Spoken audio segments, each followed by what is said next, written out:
Welcome to Fancounters. My name's Nick. And I'm Elizabeth. And today on the show, we've got our first in-studio guest. Yay! It's kind of amazing that we have some celebrities here in Wisconsin. Thankfully, they are supporting the podcast. Yes. They've come over, and we get to hang out with them today. So, Elizabeth, who do we got on the show? We have my friend Ian Bennett. Ian Bennett? Who's he? Ian is a midfielder/forward on the Milwaukee Wave, which is our professional indoor soccer team.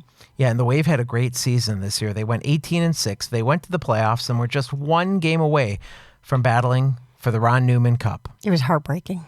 He's also an entrepreneur. He started his own fashion line called the Footy Collection.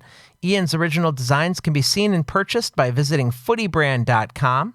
And last season, Ian signed one of the most rare contracts in the history of sports. Yes, that's right. He signed a lifetime contract with the Milwaukee Wave. And we're going to find out what that is all about in today's show. We're going to talk about soccer, parenting, fan encounters, and anything else that comes up in the next hour. I'm sure it'll be crazy because he's pretty much a lot of fun. All right, he's sitting right to my left, so let's get going. Coming to you from nowhere near the entertainment capital of the world, this is Fancounters, the podcast. You need to come to Hollywood. I'm going to make you famous. There was this mob of people, and they're screaming my name. Crazy fans. Stop following me. Don't come around my house. If you do, the cops are going to be at yours. I think this guy wants to fight me. Ended up being a fan. And they pull out of their backpack dozens and dozens and dozens of pictures of my face and tell me to sign all of them. Are you kidding me? I continually will get stopped. Can I take a picture? We're gonna. Oh my God! I definitely declined signing body parts. Oh, I don't want to go there. I'm the only one that's ever spit on Sam Jackson and lived to tell about it. That's why we call it Fancounters. I don't think you're gonna last on the air very long. All right, on the show this week, we've got Ian Bennett from the Milwaukee Wave. Welcome to Fancounters, Ian. What are you guys doing? Thanks for having me, man. You know, you are our first in-person guest. This is so weird because we're usually on Skype, which works half the time, and this is pretty cool. Yeah, I mean, you live close, you know, make sure the audio's good, make sure there's no bad connections and everything, so it was cool to just show up and get it done. So we said in our opening, you're not only an amazing athlete on the soccer field, but you're really involved in your local community as well. So maybe take us back a little bit. Tell us how you got involved in soccer to begin with. Yeah, my dad was a huge soccer guy. He had it going on in the house, on the TV. He coached me actually up until I was like 14, 16. And from there, yeah, I just went on through the ranks, got a scholarship, played at Marion University, 4 years, graduated, and then I got drafted to Charleston Battery, and then the rest is history. And then coming up to play, I didn't want a job in the off season, so when I was in Charleston, they said, well, you can go play indoor soccer or you can get a job. So I was like, I'd rather play indoor soccer. And then I went to Chicago Storm, and I did really well there. I played there for 2 years. They folded, which was kind of sad, and then a guy named Keith Tozer called me up and asked me, would you want to come to Milwaukee and play for the Wave? And I was like, I don't really know where's Milwaukee, to be honest. I didn't know. And then I was like, yeah, I'll come and check it out. And I fell in love with it. It's been my second home. And I mean, I love it here. So it's been really great. I got a lot of roots here now. And that's what I've been wanting to do for the rest of it. I got my kids here now, too. The family's here. So everything's been really, really good. Well, what we may or may not have mentioned to our listeners is that Ian is Canadian. So it's not like he doesn't know where the things are in the United States. It was just not on his radar. Exactly. Yeah. I know there was Minnesota, Chicago. I just didn't know there was something like kind of like in between. Yeah. And also for some of the listeners that are just tuning in for our sports section today, Keith Tozer was a long time Milwaukee Wave coach, big, huge supporter of the franchise, and did a wonderful job with it. And his jersey was just retired last year. That's because you know nothing about soccer. Oh, nice. You are not supposed to say that. That's what I was going to say. At the beginning of the show. At least wait till the end when I sound intelligent. Yeah. I did write how many? Yeah, you got some notes. You 35 got some notes. questions. It doesn't matter. They will figure it out. I love it. So I'm assuming you started to play outside on grass, right? Yeah. I started playing on grass. I mean, that's what I'm allergic to grass, but no, I started playing outdoor. And I really didn't. Indoor soccer. Obviously, we're from Canada. we have snow, we have bad weather. We have to have like indoor facilities. So that's what we're kind of used to. So it kind of went hand in hand, actually, playing indoor and outdoor. So I was kind of used to the transition. Obviously, it's a little bit different, but I mean, at the end of the day, it's still a soccer ball, right? It's round. Well, I was going to ask you, though, about the transition. Was it easy to go onto artificial turf? I mean, doesn't it change the way you have to land or prepare for? Yeah, well, the big thing in arena soccer, you got boards, right? It's real different. So the boards keep the ball in. So even if it's a bad pass, like outdoor, the ball would go out. You got time to recover. Indoor, you really have no time to recover. You take a shot, you miss, you might get the rebound again, and you could finish. So it's really action, high pace, and you just got to be aware of your surroundings. In indoor, because obviously the boards keep the ball in. The plays are never over. So outdoor, you got a little more time on the ball, a little more execution in the goal, because obviously you're not getting it back. If you miss a shot, you gotta wait to get the chance again. But those different similarities, it's like basketball, hockey, and soccer together. So if you like some of those sports, you're in luck. Were you a fan of arena football? I liked arena football. Yeah, I played football growing cool. up. I played basketball growing up. I played soccer. So, yeah, I loved arena football. I thought that was cool, too. Yeah, it was sad when we lost the team the first time and the second time. Yeah, that's right. Go ahead, Nick. What was the name of the team of our arena soccer or arena football? Oh, I know that. That's the Mustangs. There you go. Good job. So when you were playing soccer at Marion, you were also playing in the Canadian Professional Soccer League. Is that correct? Yeah, like I wasn't signed, but like I was playing. So it says NAIA. So obviously there's different rules and stuff. So I was playing there. So are you flipping between Indiana and Canada on a basis? Yeah, or yeah. you finished one and then you played the other, or were you playing them simultaneously? Yeah, no, I would flip them. Exactly what you said. Yeah, I'd be going both. I'd be playing outdoor and then going to indoor. So I really had no time off, right? So it was just back and forth. And it was getting crazy, right? Because you'd pick up probably like 6 months in one spot, then pick up another 4 or 5 months in another spot. So it was really crazy at that time. Good thing you were young. Yeah, exactly. That's what I said. I was like, man, I did all those crazy stuff when I was young, and I couldn't even imagine doing that stuff now, man. I'm getting older, so it was a little weird. But, I mean, I still feel young, but I don't know. So you turned pro in 2007. You signed with Charleston, like you mentioned earlier. And that was called the United Soccer League, First Division. Then you moved on to play for the Chicago Storm. You went back and forth a couple of times to the Storm, right? Yep. And then when that league folded, you joined the Wave. And that sounds really exhausting to do all that traveling. How did you, you were young, but how did you manage that full schedule and going back and forth to cities and moving and keeping your personal life balanced with playing? Yeah, it was tough, man. But I had a dream, obviously, to be the best soccer player I can. And obviously, like my dad always said, if your phone stops ringing, that means you're not doing a good job, you know? But if your phone keeps ringing, that means you're doing something right. And that's what kept happening, you know? Teams kept wanting me, and I kept wanting to play still at the highest level that I could play.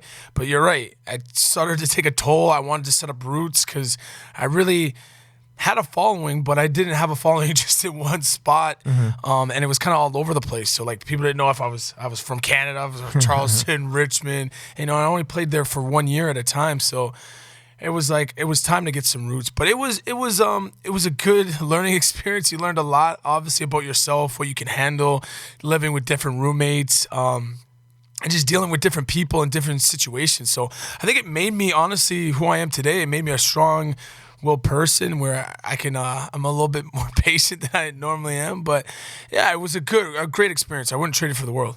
So who's managing mail at this point? Do you just have it all sent to your parents' house and then they figure that out? I mean, these are the real world questions we really wonder about. Well, at that time, guys, when you're that young, if you don't have kids yet, you really don't have too many bills, right? You only have a cell phone, car payment maybe, and that was really about it because obviously the teams provide you with housing and electricity and cable and all that stuff. So all you had to really worry was about basically your cell phone at the time and your car. So that was easy. I mean, any mail, go back to Canada. Okay. See you later. Now, are you staying in hotels at this point, or they put you in a condo? Or? No, they put you in houses. So, like, it depends, like, what the team has, what they have laid out. Like, sometimes they have townhouses, they have houses, they have apartments. It just depends what organization has as their housing. And roommates? Yeah, sometimes you have to do with a roommate. Yeah, especially if you're not a veteran. If you're a rook, you might have one or two. Okay. So yeah, different personalities, but I've always been fortunate to have some pretty cool roommates. And plus, honestly, I'm so outgoing. Like, you're really not going to affect me too much. Like, I mean, I can handle everything, you know? Did you ever want to play World Cup soccer, or did you just want to make a living as a soccer player? Obviously, that's the goal, right? You grow up playing the ball. You want to be, obviously, the next Ronaldo, Cristiano, all those Ronaldinho, all those big-time players. But then you just got to realize where, you know, if you're, especially I started a family maybe a little early, but you just got to see what's important. And then it kind of switched, like you said, where I just want to make a living in soccer, enjoy it, give back, so play, coach, train kids, get my kids involved. And yeah, that's when it turned. So, and then now I'm happy because obviously that's kind of my life right now, and I still enjoy it. And you have a beautiful wife named Tori. Oh, thank you. Yes, I love her. How long have you been married? Oh, gosh, too long. No, 6 years. Okay, and you have two beautiful daughters, Avery and Ellie. Yeah, those two are my world, man. They give me a lot of work to do, man. They're tough, but they're honestly two cute kids. They are well behaved for the most part. Let's just say that. Well, I would say that they are. No, because you are mostly the stay-at-home parent. Yeah, because Tori works full time, and you have the children all summer long. Thank you. Honestly, you need to tell her this, and you need to tell people this in the world. Yes, you are the stay-at-home parent. I've seen it. Yes, it's tough, man. Everyone's like, "Oh, you just hang out and stuff. You have a great life." I'm like, "Yeah, but in the summer when the kids are off, yep, I have to deal everywhere with them. You go, they go." That's what I'm saying. I can't just leave them at home. And I gotta entertain them. I gotta make sure they're fed. They have to be at camps. Hey, I have seen you do it. Yeah. You and I are friends, and I have seen the girls. And I have seen you dragging the girls places. Yes. And we have even offered to take the girls, but it has never worked out. Yes. Because sometimes, Tori works a full-time job. Yeah, she works. I'm now going to figure out if she works a full-time job on purpose so that way she doesn't have to take it. Well, Nick is the stay-at-home dad, and he's got two 6-year-old girls. Oh, jeez. Okay. They are on my coffee mug. Oh, nice. They're so cute. There they go. So, I do the same thing, and that way I can do my video job on the weekend. My wife works full-time, and it just works out for us. So, yep. Yeah. You do what you got to do. Got to. Now, soccer's kind of a family affair because your brother plays soccer too, right? Oh, my gosh. My brother does play. Yeah, he played for the Syracuse Silver Knights. Is he still playing? No, he's not actually. He's back in Canada. I always tell him I made him retire after we whooped them. So the Wave gave them a beating, and he never came back since. So but he's a good kid. He's a good player. So if the question who's better, you or him, it's obviously you. Honestly, you could even ask him. I'm the oldest. He's taller than me, but he'll tell you he'll have no problems conceding to me. He will have no problems with that, and he better. So now I noticed after you play, you started with the Wave. Yep. And then you left. Was it for a season, or did you do something in the interim off season with the Rochester Rhinos? Yeah, no, that was different seasons. So it's the same. Very cool. The winter, and then this would be obviously in the summer. And the Wave doesn't have any problem with you at that time going to a different league. I mean, that's just okay. Don't I get just hurt. think with contractual, injuries and that kind of thing, that they wouldn't want you to do that. Yeah, I don't think it's the best thing that they want. Obviously, they want you for their season, right? Every team wants you for their season, but no, if you just make sure you take care of your body, hopefully nothing bad happens, knock on wood, and then you come back. But if your dreams are to play, you have to play outdoor, right? So you have to take that chance a couple times if you really want to get a look outdoor. Like our good buddy Sean Tosh, played for the Wave, exceptional player, and now he's playing in Louisville, and they signed him for another 2 more years, I think, and now they don't want him to play indoor, which I agree, because if he wants to make it to the MLS, that's what you have to do, right? So he's good. Wave will be ready for him when he comes back. We'll welcome him with open arms, but he's a great player, and that's the stuff you have to do, kind of the sacrifice, because I know he likes indoor too, but obviously outdoors where it's at right now. Well, and we have some of the boys on the Wave that actually play beach soccer during the off season. Yep. I play beach too. I play for the national team, for the Canadian national team, if you believe it or not. But yeah, I play for the beach team, futsal, national team. So yeah, there's different aspects of soccer. It's a beautiful sport. You've got a lot of fun videos on the internet of you. Oh, jeez. I got a lot. Jeez. I know. So if you search Ian Bennett in the Milwaukee Wave, Why don't you look for a video from this past March? You were so excited when you scored a game-winning goal. You just started taking off your clothes, running around the court. Yeah. Do they call it a court? The field. It's a field. Yeah. Sorry. And let me tell you, we kind of appreciate it when he takes off his shirt. Oh, yeah. I work out a little bit. I work out. So is this a normal celebratory thing for you? No, I mean, not really, but I just think, like, if you score a big goal, you kind of just, I don't know, you kind of just drift out and you kind of just go crazy, right? And you just do what the first thing that comes to you. And I was getting hot. I had asthma. I was getting hot, so I just took off my shirt. You were excited. It was a big moment. Yeah. That was very cool to see. Yeah. So, but when your shirt was off, not that I was checking you out. And yet you were. It's okay. It happens. It's fine. Oh, man. You've got some tattoos on you. And not everybody's a fan of them, I hear. Yes, your MOM is not she's proving. Not listening on the show, right? Because you're going to get me in more trouble. I'm calling your mom. You're going to get me in more trouble, man. No, it was a kind of cool story. So I got this tattoo and I posted it. So she has not been a fan growing up of tattoos, earrings, and we've kind of just transformed that. We got earrings. I got my first tattoo. Funny story. I had a jacket on and I was doing good. She came to visit me. I was doing perfect. I was on point. She didn't see with my a shirt off or anything. I don't know what happened, if I got hot or what was I running around or whatever. Scored a game-winning goal against the kids. I understand. Yeah. I took off my jacket, or it was my shirt, and I put it on. I had a shirt underneath, and I put it on the table, and she looked at it, and I honestly thought she was going to cry. And I'm like, oh, it's not like that. So she caught me on that one. Then the next one, I didn't even know she had Facebook, Instagram. Man, she's getting hit, man. She's getting hit. So I posted another tattoo I got, put it on there. She says some crazy stuff. And then everyone's asking me, my tattoo artist is like, who is this person?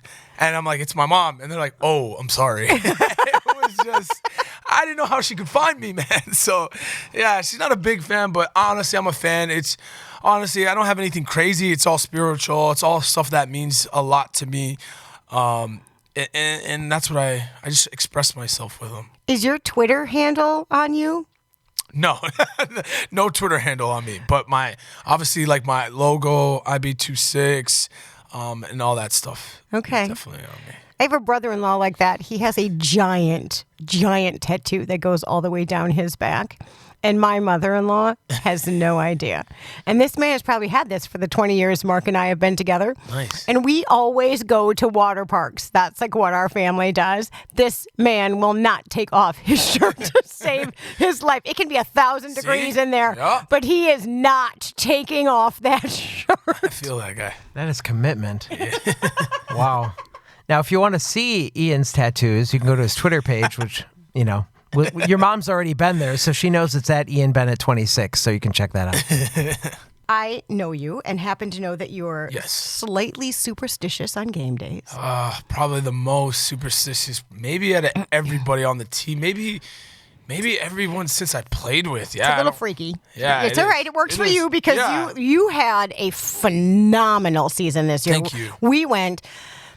You went how many games in a row scoring? Yeah, man, it was like something ridiculous. I don't even remember. It was outstanding. It was every game, and then you missed one game, and then you picked the streak right back up. Yeah. And then you never missed again. So that one game in the middle was like, oh, I should have called in sick that day. Yeah, it should have been. Yeah, it was tough, but especially as long as you get the win, it was a hard-fought game actually, and I remember where the streak ended, it was St. Louis. They played us good. I was just glad we won. It was 4-3.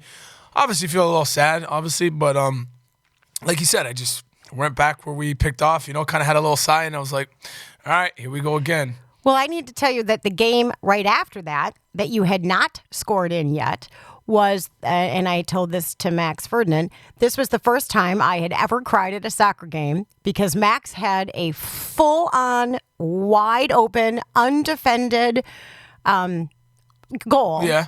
And instead of taking the goal, passed you the ball. I think it was Tenzin, right? Or it was Ferdinand. Oh. It was Max.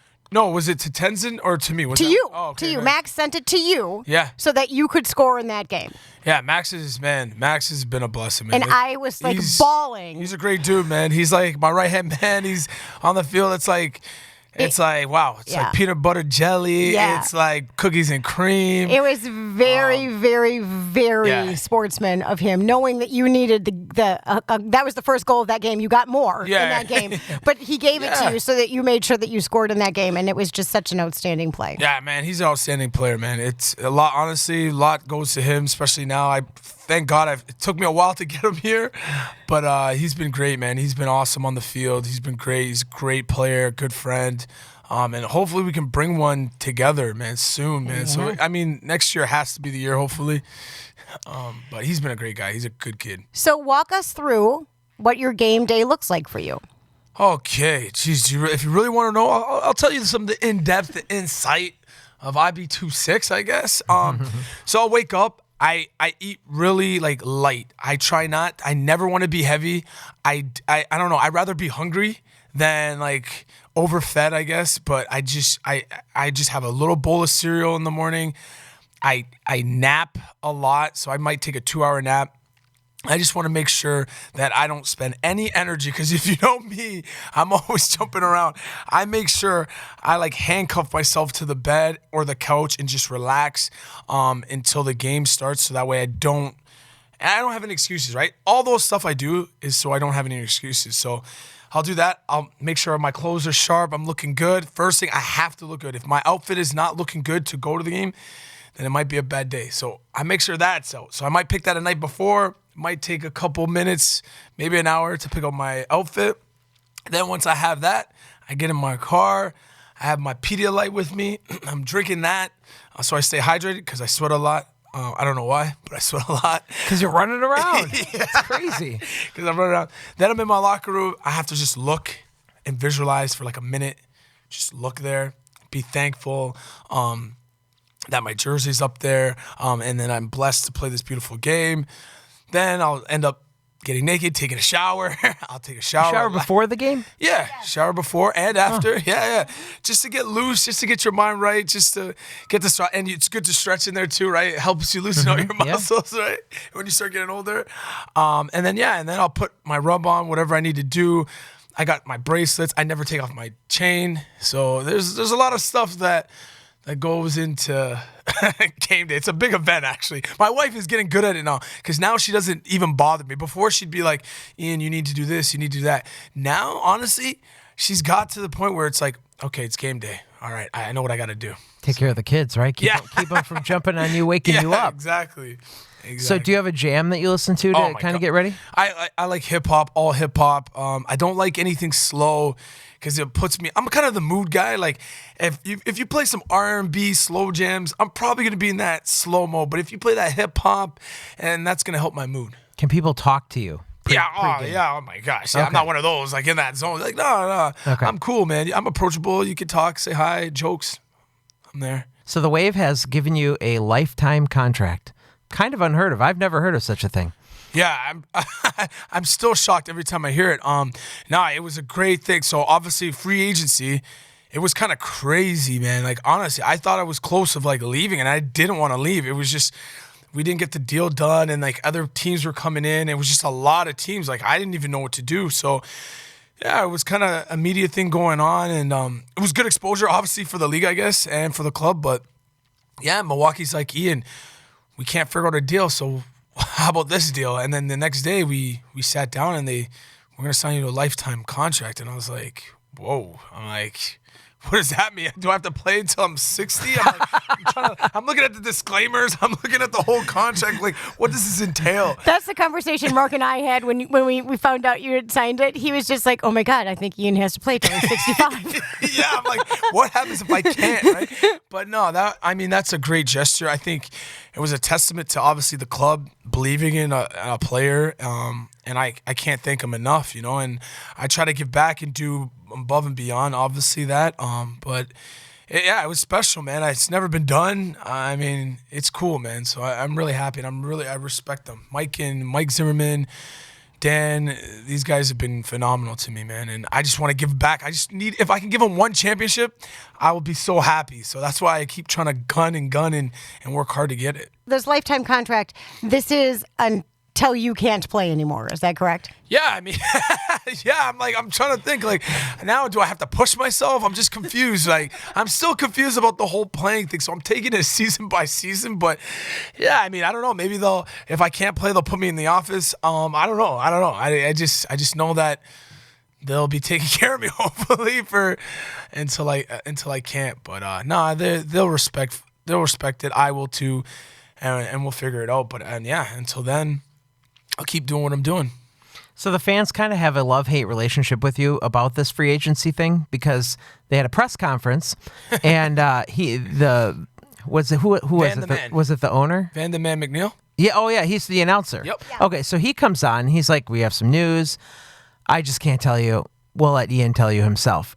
So then Ian comes into frame, and you can Google this video. Yep. It's crazy. Tell him what you did. Yeah, we played it.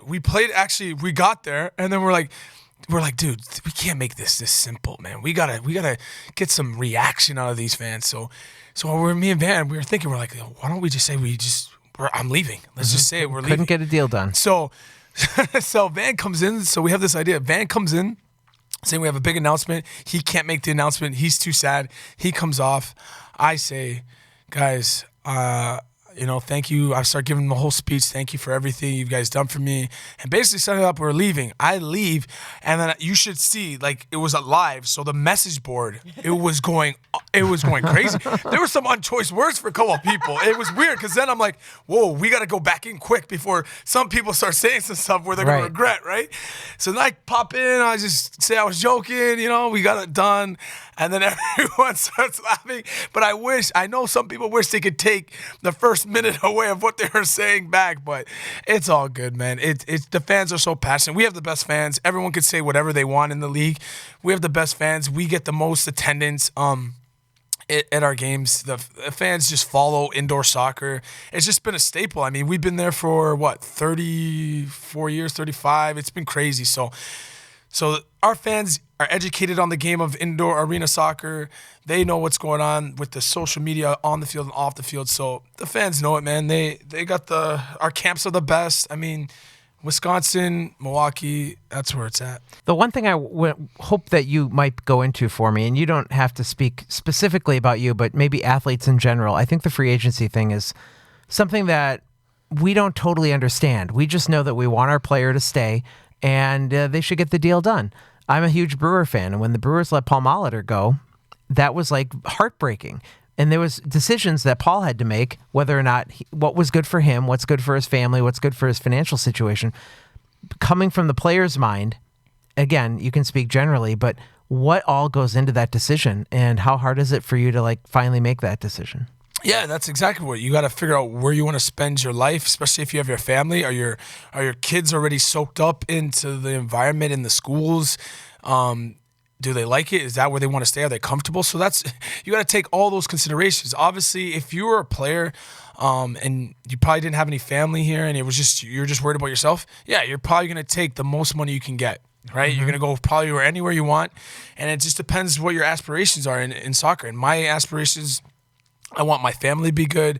I want to win a championship, and I want to set roots. So Milwaukee, obviously, it was a free agency, but it wasn't a free agency where I was willing to go anywhere. I really just wanted to get the deal done here, and that's what we did. But you're right, it could people could. It's difficult because if you're coming off a free agency and you had a bad season, it's probably going to be easier to re-sign with the club, or go somewhere else because it's just you had a bad season. But if you have a good season, that's when it's really tough. Everybody wants you. Exactly. And it's free agency. That's where it's tough. And that's where obviously a player has the upper hand, but it's still tough because especially if the team that you want to stay at doesn't want to come in with the deal, then you have a problem. So it's a little tricky game. Free agency is definitely tricky and it's tough, but it's also, if you just keep believing and just keep obviously making sure your craft is good, it's always going to work out positive for you. Was your wife willing to move if that's what you had chosen since she works? I mean, that's got to be a hard thing. Yeah, no, I think she's originally from Indiana. So they just moved. It's been 3 years now. So I've been bouncing around everywhere. And then they finally said, okay, we're going to come. You're going to set up roots. So they've been here for quite a bit now. But I mean, they would have moved wherever I wanted to be happy if I was going to play still. So yeah, they would have been, I'm sure they would have, it would have been tough for them at the start, but they're kids. They're resilient. They'll adapt. So yeah, she would have for sure. All right, so like I kind of just alluded to before, I'm a baseball guy, and I can probably tell you anything about the game. Nice. But doing research for this show, I ran into a question on a highlight clip that I have no idea what they're talking about. Is there such thing as a 3-point goal in soccer? Yeah, so they just changed that 2-3 years ago. So it was like basketball. So the point system, if there was a big yellow arc, and if you hit before that line and it went in, that would be 3 points. And then every goal within that arc was 2 points. Huh. Yeah. I had no idea. So it's kind of crazy. So yeah, so if you're obviously down 3, you needed to tie, you're going to just blast balls from the arc, or if you wanted to go ahead and just hit a 3. So it was kind of cool, man. It was kind of interesting. It was kind of neat. Do you guys spend a lot of time practicing from that distance? No, now everything's worth 1. We don't play that anymore. Yeah, we don't play that anymore. Oh. Yeah, so now it's just everything's 1. So even if you hit a bomb, even if you hit one from half, it's all the same. Okay. Let's talk about coaching, because that's what you do a lot. Every weekend. Jeez. You recently announced that you'll be attending every single one of the Waves kids' soccer camps. Yeah, that was... What were you thinking? Is that part of that lifetime contract? Did you not read the lines? Yeah, exactly. No, Tenzin and I... Obviously, Nick Vorberg, great guy. He was running it. He's on to some big things at Marquette and all that stuff. We still see him around and stuff. But yeah, so Tenny and I are in charge of Wave camps and just being seen, being there. So we're like, okay, let's come up with this. We have a good staff, so which is a great. For once, all the Milwaukee Wave players are staying. Normally, you have 4 or 5 staying. Now we have, honestly, I want to say 20, even some of the reserves.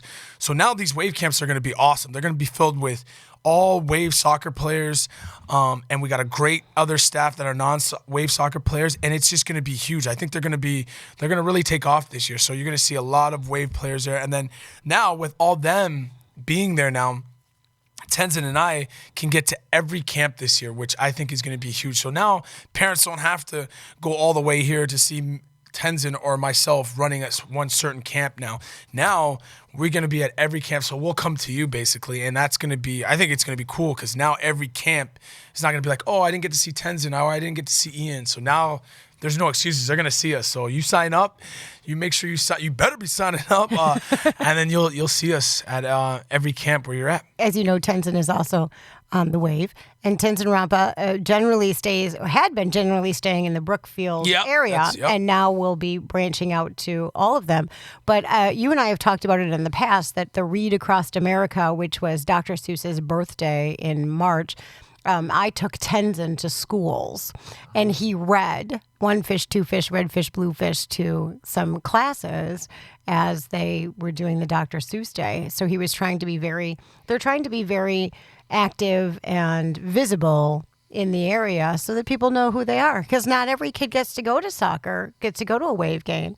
But I can tell you, I took him on the playground just so that we could go see my kids, because Lily was at school, and the poor boy was mobbed. I mean, I was like, we have to go. Could we keep moving? But he couldn't get. There were pictures everywhere, and people just wanted to see him, and it was hard to get off of the recess thing. It was unbelievable. Yeah, Tenny's a great guy, man. So I'm sure that during these camps, parents will stick around to watch. And I know that you call her 26 Junior. That's really cute. Is that Avery? So 26 Junior is Ellie, the older one. Oh, Ellie, okay. And then baby 26 is the younger one. That's so cute. So they play soccer too? Yeah, man, they're into it. Did they go to the camps?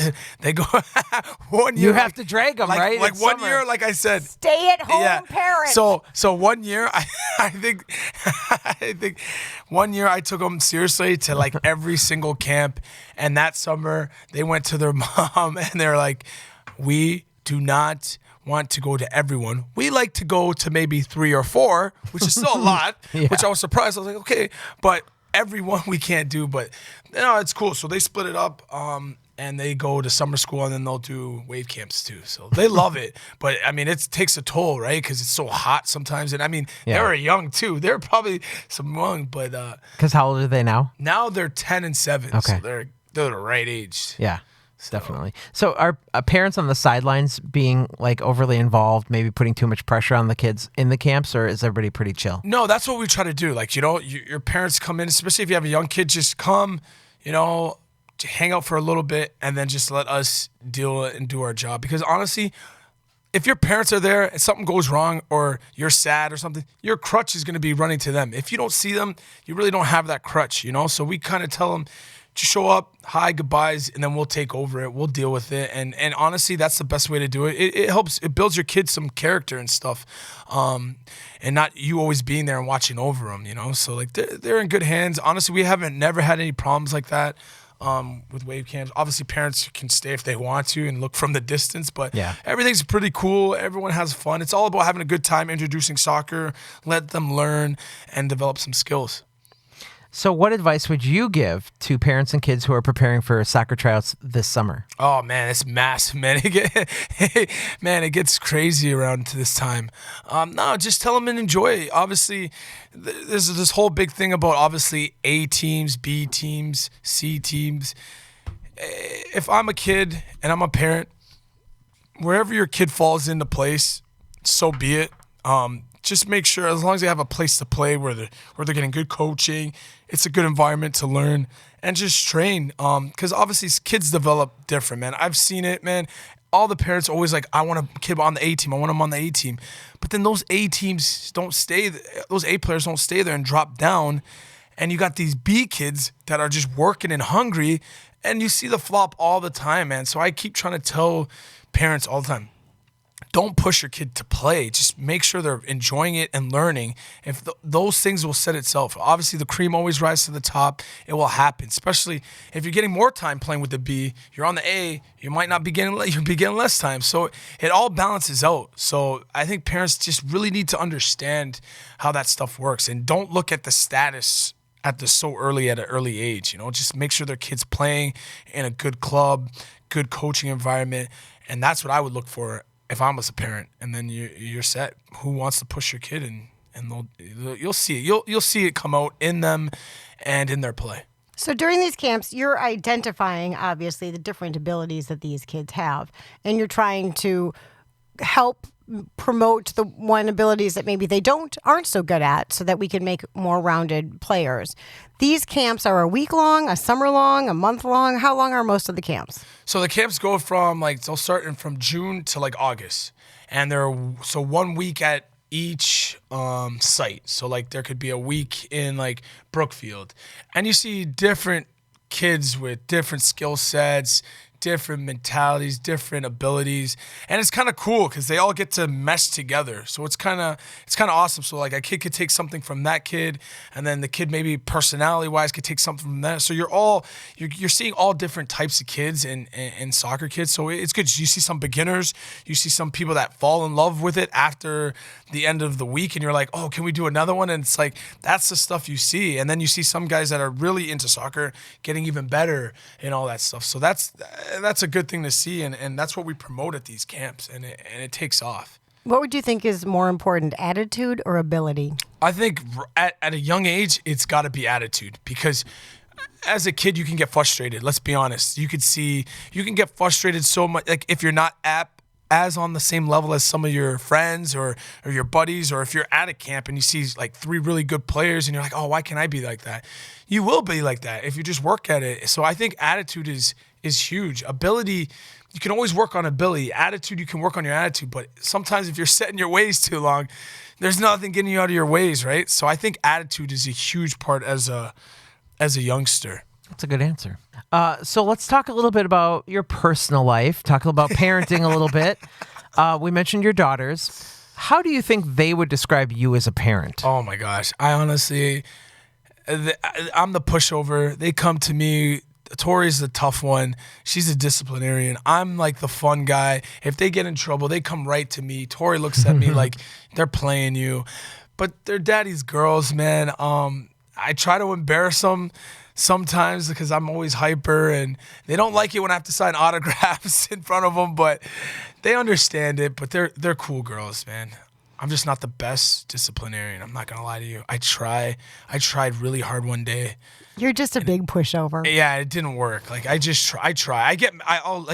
I'll yell sometimes to like scare them, but it doesn't work. And then I start laughing with them. So yeah, it just I wish I could be tough, man, but I just can't. So we did a whole big segment on getting girls dressed because I pick out Lily clothes at night. And she'll change it. Oh, God, she won't wear those damn clothes. And then it'll be a half an hour the next morning to pick out an outfit. Yes. And so are you, because you're like in Avery's like that. Yeah, you're right in that prime. Avery's exactly like that. So we'll pick.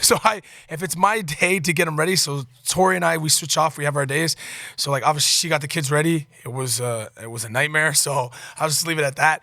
But when I have them, so I try to get Avery, because Ellie's pretty good, self-sufficient. She's pretty good. But Avery will pick out her clothes, and I'm like, yes, we picked it out the night before. I'm start dancing. I start doing my thing. I'm like, yes, this morning's gonna be good. She'll wake up. I don't want to wear those. If I hear those like that.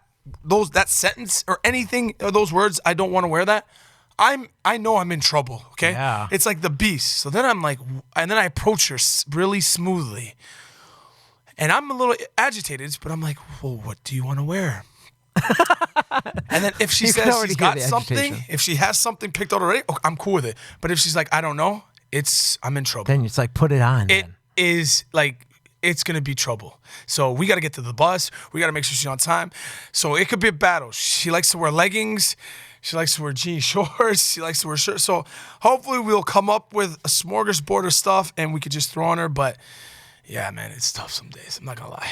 You and I are very similar, though. When you mentioned that Tori's kind of the hard one, right? That's my wife. And I don't think she likes playing that role. No. Because the girls do run right to me and they're like, Daddy, Because you're a big marshmallow. Well, I don't know what that means, but Well, you're soft. I've heard you. You raise your voice just a little bit. When I raise my voice, it scares the bejesus out of those children. Yep. They know Yep. I'm mad. Yep. But when you raise your voice, you're like, girls. Yep. Like that's it. So That's not gonna work. why Kathy has to do all the hard work. probably. Well, she put them. See, I had to take her to work this morning because one of the cars is going in the shop. So we're short a car and whatever. So the girls overslept. Of course, every morning we want to be out the door early. They like sleep in. So I get them both up. No problem, right? Well, Kathy puts in their minds, maybe Dad will take you for a donut before school if you hurry up and, she don't. put that on you. She put that little, ooh. Yeah, but then she's the one going, strike one. And I was like, wait a minute, what? They're just cranky because they woke up, So I have a little bit more, leeway. I'll be like, I go easy on them a little bit because, I'll be like, oh, well, it's just because they just woke up. And I'm making excuses for them. Yep, that's like me. Yep. So, yeah. So what do you think is the hardest job about parenting? Oh, for sure. Like when your kid does something wrong. Because you need it. One of the biggest things, even my parents tell me too, you got to teach them wrong from right. You got to make sure. And then if you do something wrong, see, that's the thing. When kids do something wrong or even people do something wrong, they don't know. They just apologize, but they don't know how to fix it. You see what I'm saying? So that's my whole issue when I go in life. Like if I do something wrong, I don't want to just apologize it. I want to try to fix it or if I did something wrong, how do I make it right? With the person. So I'm a different guy. I think outside the box. It's so cliche. I messed up. I'm sorry. I apologize. And then we move on. But it's like, if I keep messing up how do you fix it? You know what I'm saying? So where you're showing more than just an apology. Yeah, I apologize and I'm going to fix it or I'm going to show you a better way or I'm going to prove to you that.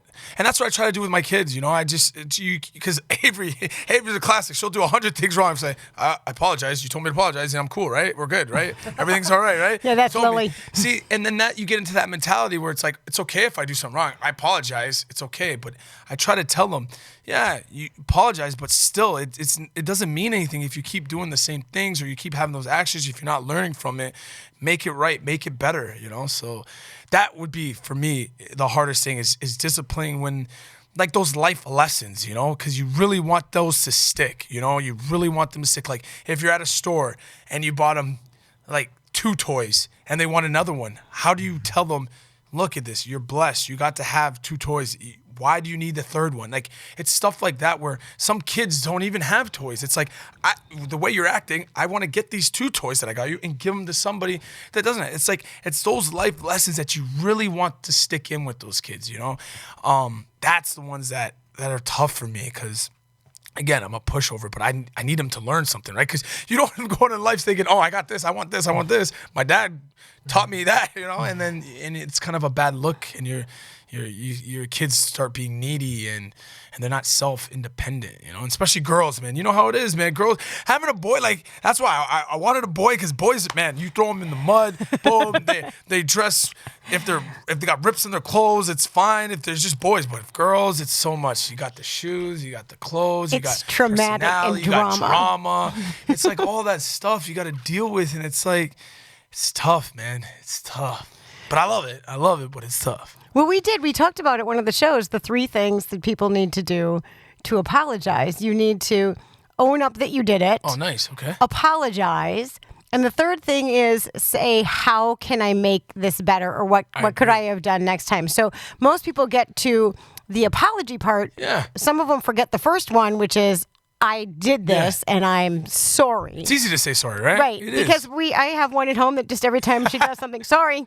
Yeah, sorry. it's easy. I continue to say, Mark, she's going to run someone over and go, Yeah, sorry. exactly. And then she's going to think Right? it's okay. Right? Exactly. Like, yeah, because that's, you got to put the 3 steps in, though. You got to say, how can I make it better? It starts with us, though, right? It starts with the adults, too, right? Adults are the biggest, I think, that kids see, man. Kids pick up everything. I mean, even with me, like, I'm dancing and stuff. They always pick up the dance moves. I'm like, how'd you learn it? I saw, you know what I mean? So the kids are watching. They're learning.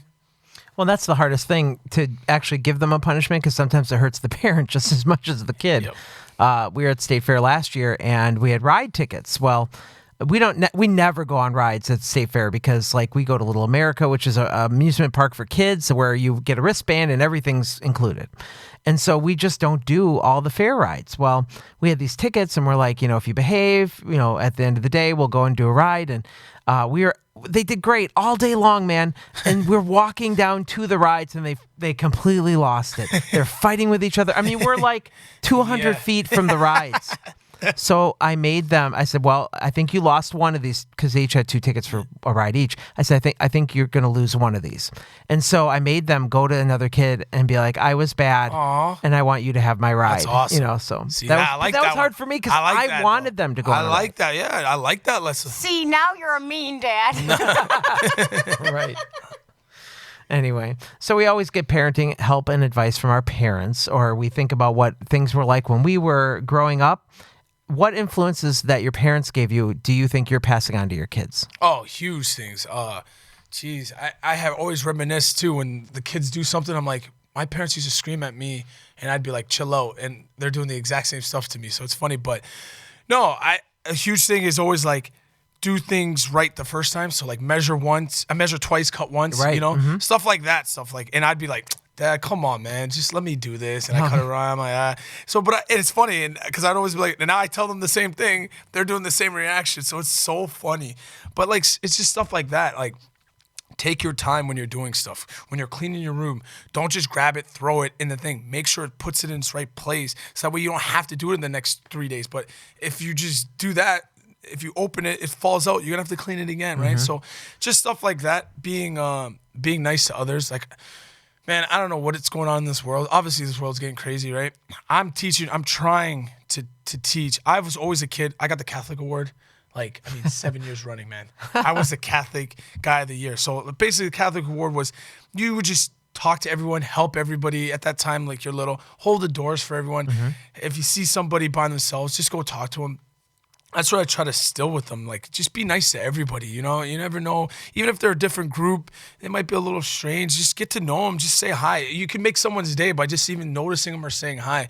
So just making that outgoing is really what I'm teaching my kids. Don't be in the cool group. Who cares? What's the cool group? You're the cool group. Yeah, Everyone's exactly. the cool group, right? There's just different groups, So I think that was just socially is a huge thing I really want to get off. If you don't like somebody, why don't you like someone? Or what's the problem?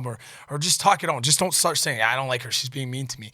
Figure it out, talk. It's not going to be that bad, I'm sure, So that's basically the stuff I'm instilling with them from my parents that I got, Be nice to everyone, be kind, share. You only live once, man. You only got one chance to do this right. Yeah, we always say be your best you. Yeah, you got to, because you're representing them, they're representing us, and their household. So I think it's cool. Yeah, I just think if more parents preach that stuff and not worry about the social media stuff and all that good stuff, it's becoming a crazy world. So like, I just want people to understand the morals and values of being kind to everybody, Have you kept your 10-year-old off social media? I mean, she doesn't have accounts. Right? That's the problem, okay? So that's a great question. So it comes to me like, I think she had a phone when she was like 7, but that's because like we were traveling a lot, right? So like I would need to keep contact if Tori was at work. It's a way I could see it with their babysitter. So it was kind of needed, but it was kind of not. And now I kind of created a monster. But like, yeah, so she's 10 years old. She's got a phone. All her friends have it. To be honest, I wish I could take that back because I think she's growing up way too fast already. Like I think she's growing up. She's a good kid.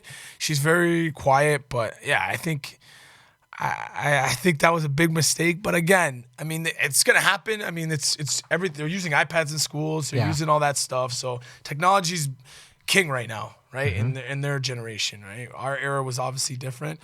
But yeah, it's. I try to keep her off. She doesn't have Instagram, thank God. Oh yeah, she doesn't have Facebook. She just got a phone where she can use it. We monitor it though. That's the best thing. I mean, so even if she was getting into anything, we monitor everything. So. Yeah, even at 6, Maddie and Kenzie have tablets. But what's nice is I have full access to any. I mean, they're not obviously going to Google yet. But even if they just by mistake, right? At some point, if they ever did, I'll know exactly what they looked up. I know their whole history. It gets emailed to me. Like the tablets now with parental controls are set up so nicely. Yeah, it is. You at least can cut things off and address whatever you need to when it happens. Let's talk about Tori. Okay, so where do I start? Okay, so where did you two meet? We met. So she went to IUPUI. I went to Marion University. So it was like we're close to each other. It was like her school was more commuter, and it was very close to each other, the schools. So there's parties. You'd see people from IUPUI. You see people from Marion. You see people from different parts. That's how close our school was. So yeah, I went to a party one day, and obviously I'm not gonna lie, my soccer guys. We were kind of the cool guys. There was guys from Canada. We were just a little different. We dressed really well. But I had a girlfriend at the time, and she was nice. She was cool. But Tori was there, and I was like, oh, who's this? So that's how we first met. And then her best friend went to Marion University. And then that weekend after, I was like, oh, so who was your friend? Her name was Camille. And I was like, Camille, who's your friend? It was like, her name's Tori. I'm like, okay, I like that. You got to hook me up. So we got to talk. She's like, don't you have a girlfriend? I'm like, I did. So anyways, so we got that out. Long story short, I met her. Camille introduced me. This girl didn't want to have anything to do with me. Like, no lie. Like, she didn't laugh at my jokes. She thought I was cute, but like, she wasn't like into me, which was weird because that time I was killing in soccer. I think I got Conference Player of the Year, right? So like, it was kind of cool, like, and she just... Because like, you were all that in a bag of chips and she wasn't buying it? I'm not going to lie. I thought I was, I'm not going to lie to you. But, yeah, it didn't faze her. She's just like, okay, cool, that's neat. What is soccer? And I'm like, okay, this is awkward. So it was weird, man. So just gradually, but at the end of the day, I obviously won. You did. She can talk all the stuff she wants to. At the end of the day, she was playing tough, but I won. And then, yeah, so I've known her... Oh my gosh! So like, since I was like a freshman in college. So when I was like 19. So I've known her for a while now, and then we've been married for like 6. So yeah, she's cool, man. She does a lot. She works hard. She's a great woman, man. She works hard. She's no nonsense though. She doesn't play, but she's a good woman. What does she do? She's a dental assistant. Okay. Yeah. So she likes her office. She She loves their coworkers. She's got a couple friends now, which is good now. Now she's starting to branch out a little bit. She's got some friends now. Before, it was just when she moved here, she didn't really know too many, and it was just all like the soccer wives. Now she's kind of got like her crew a little bit, her friends, and she's growing too now. You could see her. She's really branching out and enjoying Wisconsin, embracing it. Before, she was a little iffy, because she came from Indiana and all her friends were there, and it was kind of moving her out. But I think she's adapted well, and she's been doing great, man. We just bought a house in Milwaukee, so we've been doing so many projects. Like, I think 2 weeks ago we did the cabinets. We were painting the house. PCI did our paint, and it was like, our place looks phenomenal. I don't know, you saw before and after pictures on Twitter. It came out really good, right? Nice. So it's stuff like that. It's like, now you see we're getting old. I'm like, dude, I always thought this stuff was boring, but now I'm like, this is what we're doing. Super excited when the cabinets get painted. Yeah, I'm like, this is what we're doing on the weekends. And when do you get the landscaping done, dude? It's like, whoa, it's done. Yeah, so now I'm like dreading it, because now the weather's getting like nice now. Now she's like, okay, yard work time. I'm like, yard work. I got allergies. I got asthma. I'm allergic to grass. What do you want me to do, man? Like, what do you want me? I can't. Lawnmower, like, what do you want me to do? Aren't there people we can pay for this? Right. That's what I said. But then she's like, do you know how you're gonna look? I'm like, what do you mean? She's like, when the neighbors see me pushing the lawnmower, and you're outside just relaxing. I'm like, well, what do you want me to do? Do you want me to have a medical condition card and show them, like, my neighbors, sorry, I'm not man enough because I have allergies and I have asthma. And I'm like, what do you want me to do?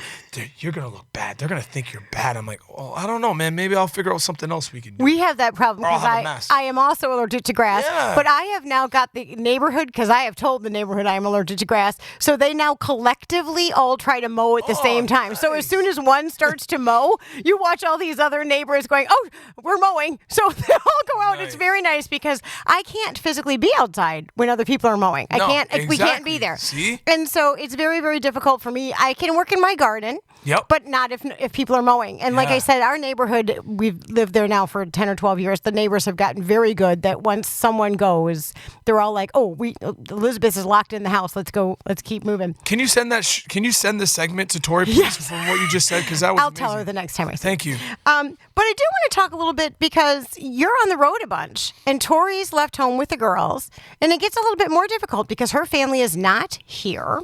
And so, talk to us a little bit about what you think goes on for Tori when you're on the road. Yeah, it's nuts. She's like, I like that you get to play and you're on the road. I love it, but I hate it. And I was like, why? It's like, it is. It's crazy because kids got school. But honestly, we have like the girls on her soccer team. She plays basketball with and soccer with.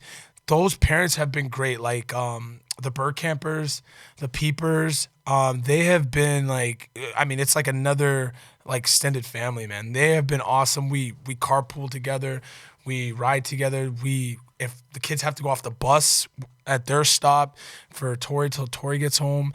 It's been really cool, man. Like, just to see the greatness of the people and just how tight we became with those two families and other families surrounding. But it's been great because we all live close to each other too, which is kind of cool too. They help out too, and we help out, and it's been great. One of the things Elizabeth told me about Milwaukee Wave games is that you do player meet and greets after the game, after every game. Yep. That's pretty cool. But I've also heard that your autograph line is the longest. Not that anybody's counting, but can you, our show's Fancounters, can you tell us a few fan stories that you have that stick out in your mind? Some things that have happened with you and your fans? Oh, geez. Well, you always got the occasional jokes where some of the moms might say, can you sign my boob? But that's a joke, right? So am I allowed to say that on air? I'm not sure that for some women it is. Oh, geez. Don't do it. No, I would never. Some women that it is. No. Because I know we've had some pretty interesting fan stories where people have signed something and then they've gone and gotten a tattoo of it. No. Yes, we have. So I can't sign it then. Yeah, don't do it, because then you're don't sign anyone's chest. No, because they will then tattoo that right over that sucker, and now it's permanent. Yeah, but no, like the fans are like, honestly, there's a lot of kids, there's a lot of mix, but like they've been really great. They've been amazing. Like a lot of fans will bring me like gifts, and I'm like, oh my. So they'll be given like some, like Steve Swires will give me a poster of me, like a collage that he framed and everything, like stuff like that. the kids would do cards, or basically another thing, if they just get the merchandise and buy my merchandise and come up with an IB26 shirt, socks, have me sign it. You've done something I'm surprised more professional athletes and several celebrities haven't done. You've created your own fashion line with many of the items celebrating you. You've created a brand for yourself and the items on footybrand.com. Yeah, it was crazy. So like I've always had a dream to build a clothing line. I just always been into kind of fashion. That's kind of my little passion after playing soccer and all that good stuff. But yeah, so it came to me. So I'm a guy that I don't want to start it if there's no significance by it. But like you obviously have to do well, right, in soccer. So I had to make sure I had to make a name for myself. Make sure my playing on the field was good, so people can honestly really relate to everything what I was doing. My hashtag and my kind of line with the clothing line is inspire greatness, and that's what I want to do, And then so that was taking off. Then the Wave was like, Ian, let's put you to work again. I want to come up with a brand. And actually, Mike came up with the name Footy, and then I came up with the designs and stuff. So now the Wave is they have their own kind of soccer clothing line, so that's called Footy, and I obviously have mine with them, IB26 and all that stuff. So are you actually packing all these boxes for the orders? I mean, who's running this for you? No, we got people to do that, which is great. Yeah, it's been good. So they send out the orders. The website's phenomenal. It's been really good. So yeah. And tell us the website again. footybrand.com, or you can go to ianbennett26.com and you can find us all there. Awesome. What else you got coming up? You got obviously soccer camps, and obviously we got camps starting up right now. Then we got obviously another line coming out from IB26, so be ready for that. That's gonna drop probably when the weather stays warm for sure. And yeah, that's about it. Just keep working out, just enjoying the off season, and getting ready for the next season. Awesome. And we mentioned your Twitter before, which is at ianbennett26. Yep. Are you on other social platforms as well? Instagram, Facebook. You could just look up my name, ianbennett26.com. You'll find all that stuff. You'll find all my handles and all that good stuff if you want to know more about me. Awesome. And of course, if you come to Milwaukee, you have to go to the Wave game. You have to come. Well, thanks for being here, Ian. We really appreciate spending some time with us, talking a little parenting. Now we have, ways to make our world a better place, and definitely starts with our kids, and what we're doing to instill goodness in them. Definitely. Thanks for having me, guys. Our thanks to Ian Bennett for joining us on the podcast, driving out to our studio. It's very nice. Isn't he a cutie pie? He was very charismatic. Yeah, he really does do a lot with those two little girls, and they are just beautiful people. And you know what I realized when talking to him is the fact that us as parents have the opportunity to instill in our children the good, being good, yes, and being just nice to everybody. And that was the one thing that I will carry with me. The fact that you don't have, one of the reasons why people might be getting picked on and stuff, people don't take time to understand other people. Right. And that we're all different and that kind of thing. And that's what Ian reminded me of today, is to make sure our children are aware that people are different. And just because they're maybe a little weird or whatever doesn't mean that they're any less important than your child. Right. So he's a pretty cool guy. I'm really glad you brought him into the show. Well, thanks. So it's Memorial Day weekend. Got big plans? You know what? I actually get the weekend off. May is so busy because, we're in the midst of recital season, and, nobody performs on Memorial Day weekend. So no, I don't. I'm going to probably catch up on my projects. How about you? Wow.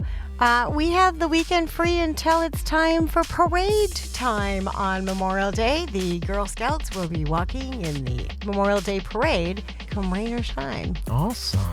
I might have to come and see you. Yeah. All right. You can follow us on social media. We're at Fancounters Live on Twitter and Instagram. You can also email us at hello@fancounters.com. Have a great Memorial Day, everybody. We'll see you later. Bye.